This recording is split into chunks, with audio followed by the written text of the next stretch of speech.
Hi everyone, welcome to Gagan story time. आज की हमारी स्टोरी है माँ तुमसे कितनी बार कहा है मेरे दोस्तों के सामने यूं बार बार खांसी मत खाया करो।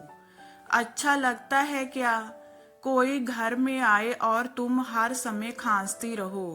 तुम्हें शायद पता नहीं, तुम्हारी खांसी की आवाज से परेशान होकर मेरे दोस्त जहां से जल्दी चले गए।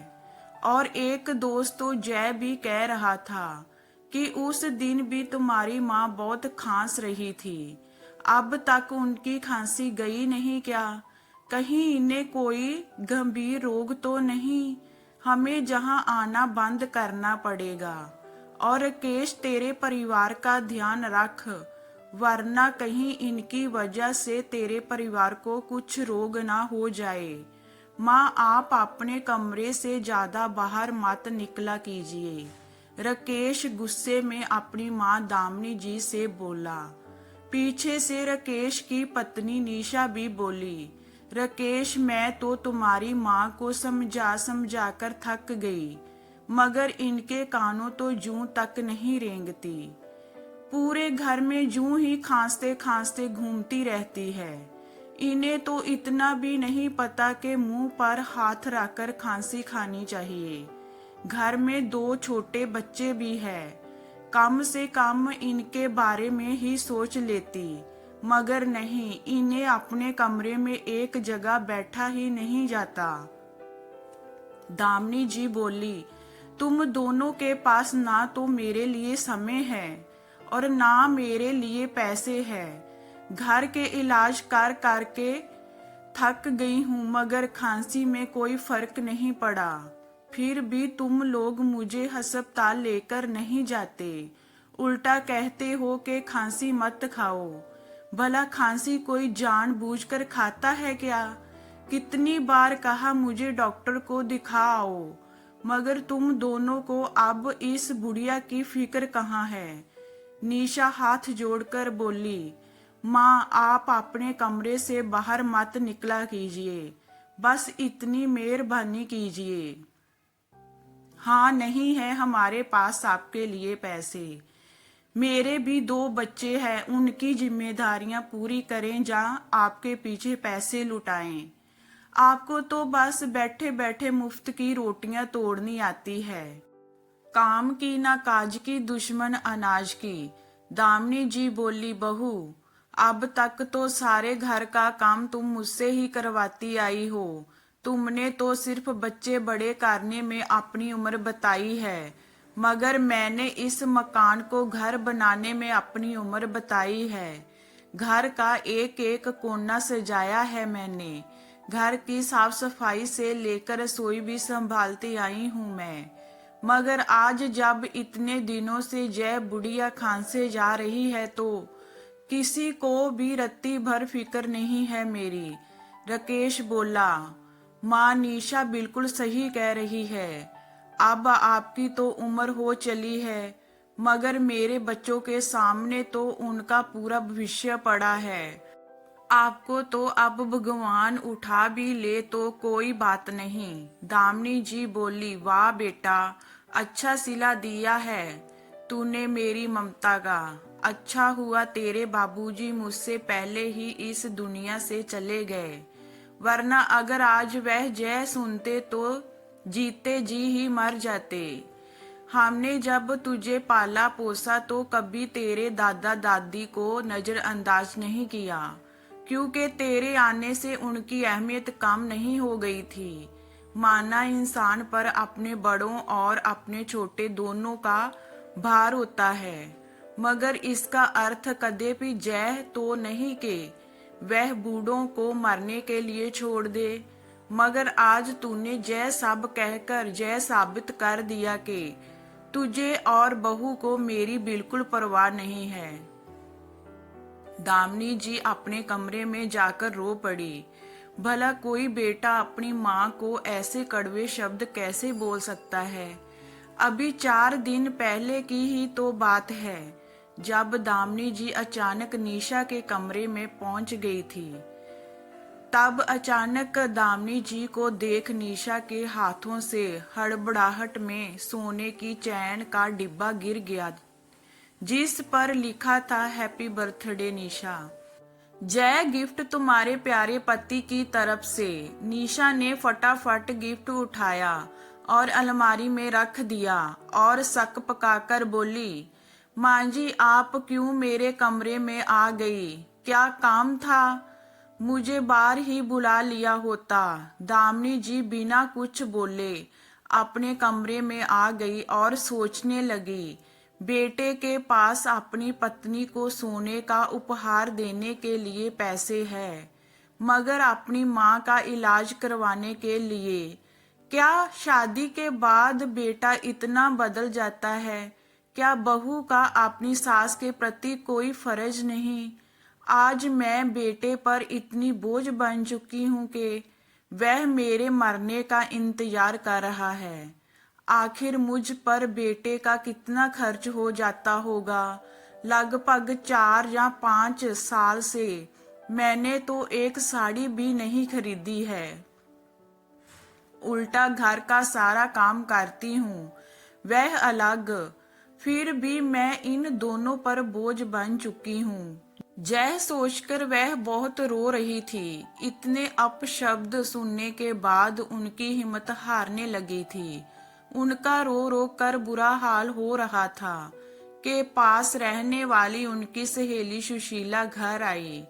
वह दामिनी जी से बोली, एक खुशखबरी है।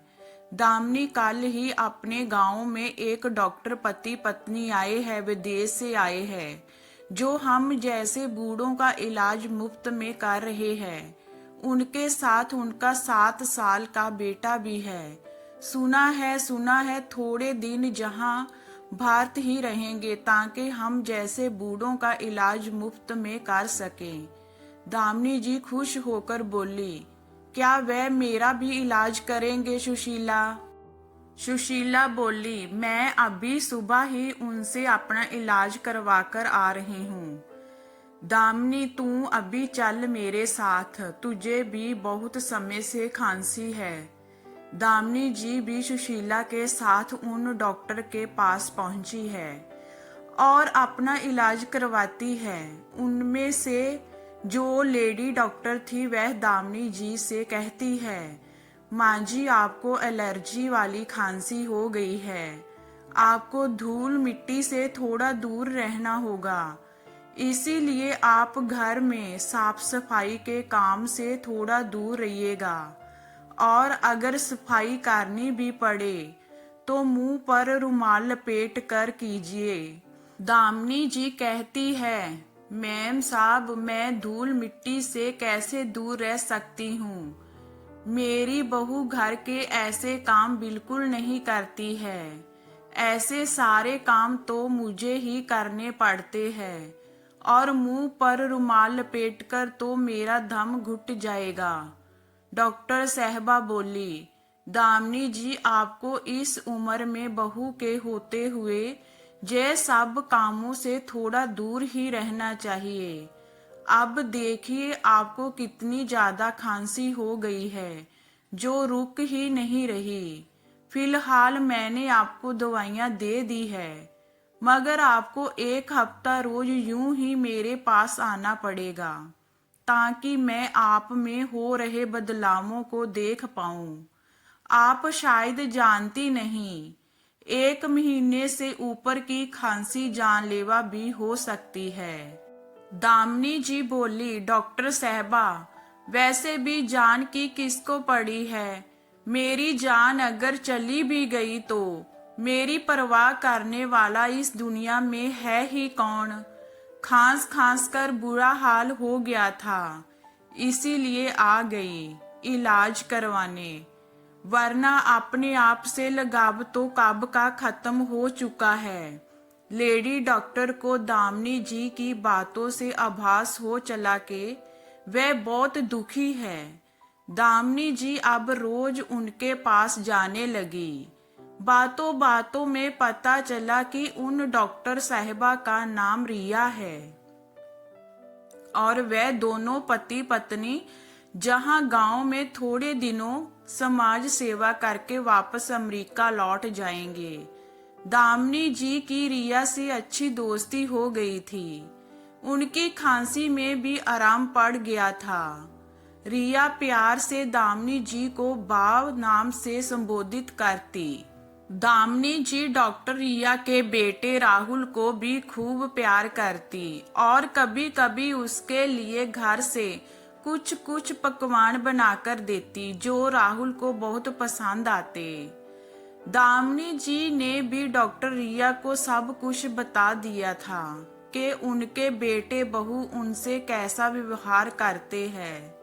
दामिनी जी बोली, रिया जी यदि आप ना होती तो मैं शायद एक कमरे में हमेशा के लिए बंद हो जाती, क्योंकि मेरे पास बिल्कुल पैसे नहीं हैं और मेरे बेटा बहू तो मुझ पर चुवानी भी खर्च करना नहीं चाहते। रिया बोली, माँ जी से बेटे बहू को तो आपको सबक जरूर सिखाना चाहिए।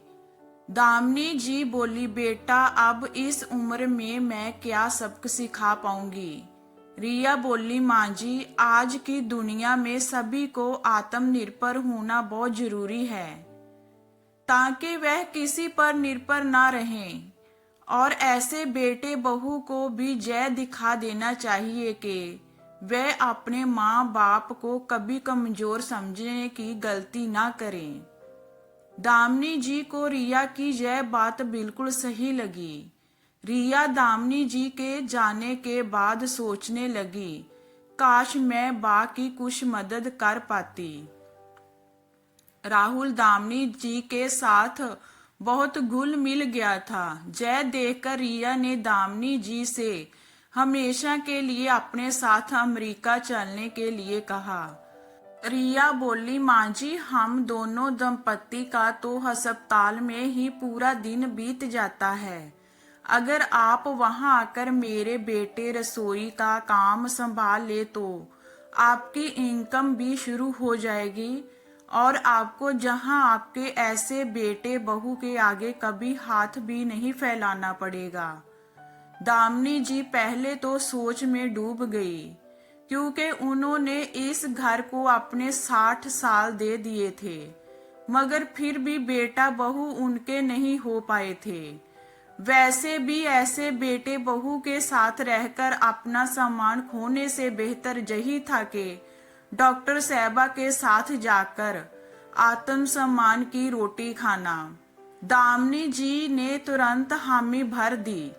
दामिनी जी भी अब सम्मान की रोटी खाना चाहती थी। रिया ने तुरंत उनका पासपोर्ट बनवाने की तैयारी शुरू कर दी। रिया ने दामिनी जी में एक आस जगाई थी, जिससे दामिनी जी बहुत खुश थी। रिया के पति नतीश वापस अमेरिका जा चुके थे। रिया दामिनी जी को साथ लेकर जाना चाहती थी। बस पासपोर्ट बनने का इंतजार हो रहा था। थोड़े समय में सारी प्रक्रिया खत्म हो गई और दामिनी जी हमेशा के लिए रिया के साथ जहां अमेरिका चली आई। निशा बोली, अच्छा हुआ बला टली, वैसे भी बुढ़िया जहां मुफ्त की रोटियां तोड़ती थी। दामिनी जी अमेरिका जाकर वहां रात बस गई। पूरे दिन राहुल और रसोई संभालती और बदले में पैसे और सामान दोनों पाती। दामिनी जी के खुद के बेटे बहू ने कभी उसकी खबर तक नहीं ली, मगर जहां दोनों डॉक्टर पति पत्नी ने दामिनी जी को मां की तरह सम्मान दिया, रिया ने दामिनी जी को अपनी मां जैसा प्यार दिया। जहां आकर दामिनी जी ने भी कभी अपने स्वार्थी बेटे और बहू को याद नहीं किया। लगभग 15 वर्ष हो गए।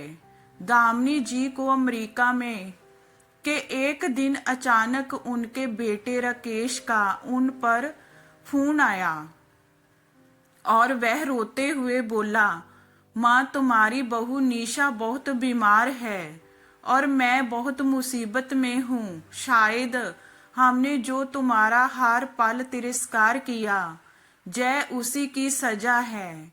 माँ मुझे माफ कर दो। दामिनी जी इतने सालों बाद बेटे की आवाज सुनकर कुछ देर तो कुछ बोली ही नहीं, मगर माँ कब तक अपने बेटे से नाराज रह सकती है। वह बोली, मेरे बचाए पैसों में से कुछ पैसे मैं तुझे भिजवा दूंगी ताकि तू निशा का अच्छे से इलाज करवा पाए। राकेश बोला, माँ बहुत मेहरबानी होगी आपकी। दामिनी जी फोन रखकर सोचने लगी। इतने सालों बाद बेटे का फोन आया, वह भी जरूरत के लिए। खैर उन्होंने रिया से कहकर अपने अकाउंट से 3 लाख रुपये निकलवाए जो उन्होंने जमा कर रखे थे, और भारत अपने बेटे को भिजवाए। निशा का इलाज उन्हीं पैसों से करवाया गया जो राकेश और निशा कभी अपनी माँ को सम्मान न दे पाए। आज उन्हीं के कमाए पैसों से अपना काम करवा पाए। दामिनी जी जहां अमेरिका में बहुत खुश थी, क्योंकि वह आत्मसम्मान की रोटी जो खाती थी, ना के बेटे बहू के टुकड़ों पर पल रही थी। तो दोस्तों, हमें अपने घर के बूढ़ों और बुजुर्गों का बहुत सम्मान करना चाहिए, ना कि उन्हें इतना मजबूर कर देना चाहिए कि उनका प्यार हमारे प्रति हमेशा के लिए खत्म हो जाए। तो ये हमारी स्टोरी आपको कैसी लगी हमें कमेंट में बताइए। लाइक कीजिए, शेयर कीजिए एंड वॉचिंग के लिए थैंक यू।